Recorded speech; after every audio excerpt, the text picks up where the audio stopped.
General manager Mauro Baldissoni was interviewed by Sky Sport Italia on Friday afternoon, as he reflected on the club's growth in recent times.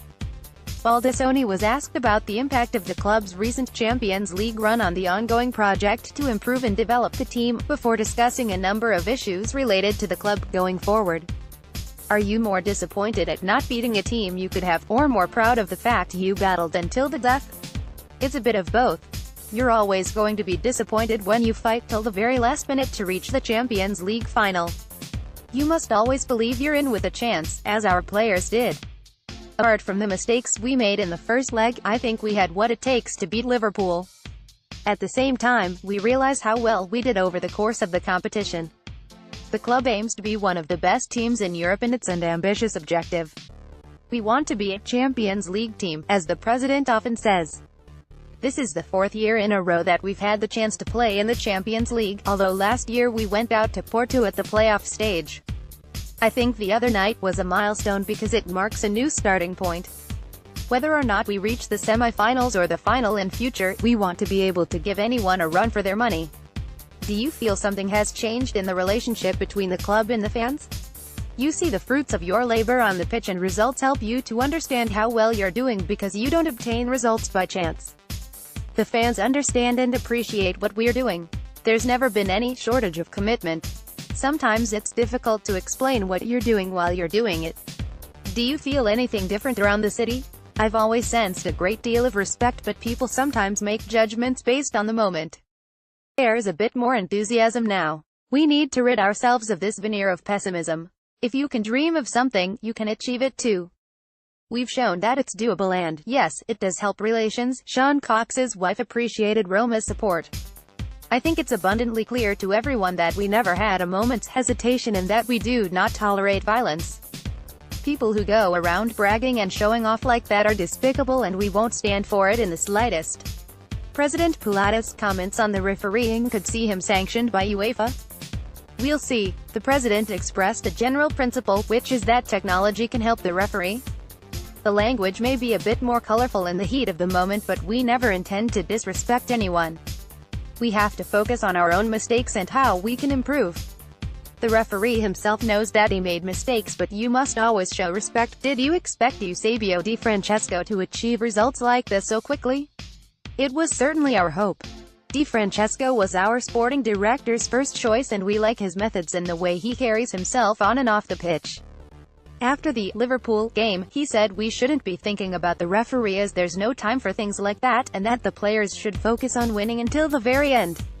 We've all improved this season, the players, the coach, all of us. In his first season in the competition, he figured out the right way to approach it, not feeling we're inferior to anyone. Let's talk about finances. The 30th of June is always a difficult time. How is your approach different this year? The 30th of June is a significant date because it's the end of the financial year, and we have to make sure we are in line with the international rules. Selling players helps, but it's a choice because revenue has been kept high, so we choose to compete.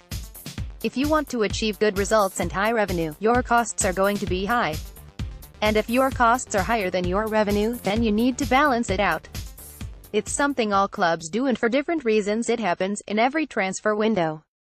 It helps you to carry on growing. The results we've achieved so far have proved us right. It's something we'll keep doing, although obviously the more revenue you can bring in, the fewer tactical sales you have to make. It's a growth strategy. Which players will be sacrificed? Players who can be appropriately replaced. But I'd like to remind you that it's part of a strategy that involves buying new players, which is where the sporting director comes in. We'll see if it's something we need to do this year. Does Alisson have a price? No footballers have a price. The Bosman ruling changed a lot of things. Transfer deals start and finish when the three parties reach an agreement. Will Alessandro Florenzi sign a new contract? That's something the sporting director deals with, and we have a very good one, probably the best there is. He does his job brilliantly. Is there a meeting scheduled with Florenzi's agent? Since he's good at his job, he must be in contact with Florenzi's agent too. Will you make many changes to this squad? This group of players has been together for years. People sometimes say that Roma have a high turnover of players, but if you look at them one by one, you'll see that most of them have been here for years. We know how important stability is, just as we know that we need to make additions or changes to the squad, but now is not the time to be discussing it. Roma are one of the best 4 teams in Europe and all 4 semi-finalists have their own stadium. How is the Stadio della Roma project coming along? The further we go, the easier it becomes to establish the time frames. We are now in the process of publishing the project and the various parties have until the 11th of June to make any observations, then the Comune Regione will approve it by the end of the summer.